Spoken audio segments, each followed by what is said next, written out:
बाबा कहते हैं, मेरे प्यारे बच्चे, तुम बहुत ही परम सौभाग्यशाली हो और ये बात तुम्हें बहुत जल्द समझ में आने वाला है।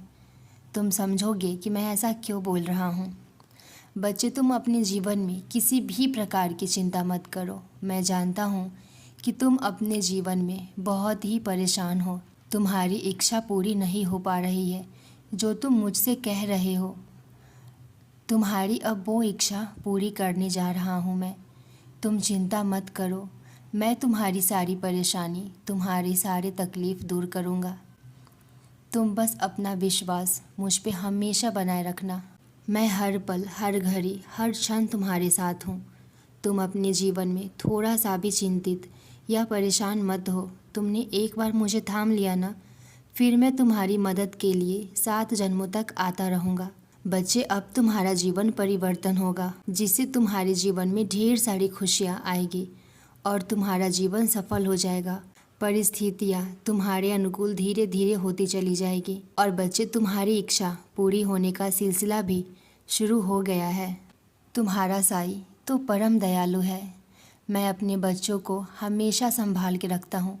मैं तुम्हें हमेशा संभाल के रखता हूँ, जो कि कभी कभी तुम समझ नहीं पाते हो और मुझ पे संदेह करने लग जाते हो। तुम्हें ऐसा लगता है कि कभी कभी मैं तुम्हारी पुकार सुनता ही नहीं हूँ, मैं तुम्हारी पुकार नहीं सुन पा रहा हूँ। लेकिन सच तो यही है कि तुम्हारा साईं तुम्हारी हर प्रकार से, हर तरह से, हर ओर से मदद कर रहा है। जब तुम बोलते हो मैं वो भी सुनता हूँ और जब तुम खामोश रहते हो मैं वो भी पुकार सुनता हूँ कि तुम्हारा साईं तुम्हारी हर प्रकार से, हर तरह से, हर ओर से मदद कर रहा है। इसलिए तुम्हें कभी भी चिंता करने की कोई ज़रूरत नहीं है। मैंने तुम्हारे लिए खुशियों के द्वार खोल रखे हैं, लेकिन इसके लिए प्रयास और मेहनत तुम्हें ही करना होगा। मैं जानता हूँ तुमने बहुत सारे उपाय करके देखे हैं, लेकिन फिर भी कोई भी उपाय तुम्हारे काम नहीं आया, नहीं सफल हो पाया।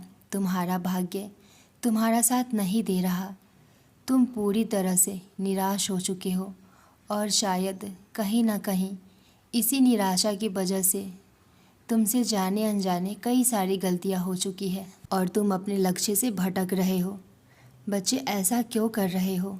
ये जरा सा भी सही नहीं है। बच्चे, अपने आप को इतना व्यस्त कर लो तुम्हें किसी भी ऐसे चीज़ों के लिए समय ना मिले जिस चीज़ से तुम्हारा मन दुखी होता है। जब तक तुम्हारे भाग्य की डोर मेरे हाथों में है ना, तब तक कोई कितना प्रयास क्यों न कर ले, ना तो कोई तुम्हें गिरा सकता है और ना ही हानि पहुंचा सकता है, क्योंकि तुम्हें संभालने के लिए मैं सदा तुम्हारे साथ हूँ। बच्चे, जब तुम अपने जीवन के एक अहम मोड़ पर खड़े होते हो, तब तुम्हें ऐसा महसूस होता है कि अभी तक कुछ भी हासिल नहीं हुआ है और ना ही हासिल होगा। पर बच्चे, तुम भूल जाते हो कि कुछ पल में ज़िंदगी नहीं बदलती, पर कभी कभी पल भर में लिया गया फैसला ज़िंदगी बदल देती है।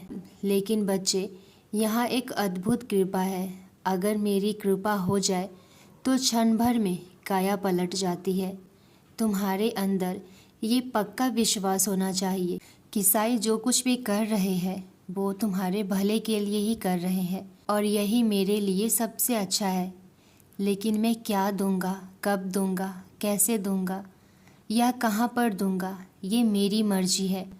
तुम्हारा पहला कर्तव्य यही है कि मेरी मर्जी में राजी रहना। बच्चे, भाग्य और झूठ के साथ जितनी उम्मीद करोगे वो उतना ही ज़्यादा निराश और हताश करेगा, लेकिन तुम कर्म और आस्था पर जितना जोर दोगे वह उम्मीद से सदैव ही ज़्यादा तुम्हें देगा। मेरे बच्चे, कोई ना कोई कमजोरी सभी में होती है, मगर कमज़ोर सिर्फ वही होता है जिन्हें अपनी ताकत पर भरोसा नहीं होता है। ये जीवन है, इसमें कभी कभी कुछ बुरा आता है, कभी मुश्किलें आती है, मगर ज़िंदगी में अच्छा समय लौटकर ज़रूर आता है।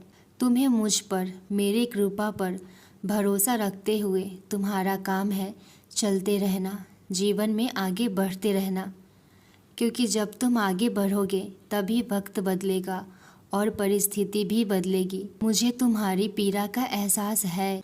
जीवन में कई बार कुछ कदम ऐसे होते हैं जिन्हें उठाते हुए बहुत तकलीफ तो होती है, मगर उन फैसलों से तुम्हारा जीवन बेहतरीन हो जाता है। मेरे बच्चे, तुम्हारे जीवन का ये वो समय है जहाँ सब कुछ तुम्हारे मन के मुताबिक होगा।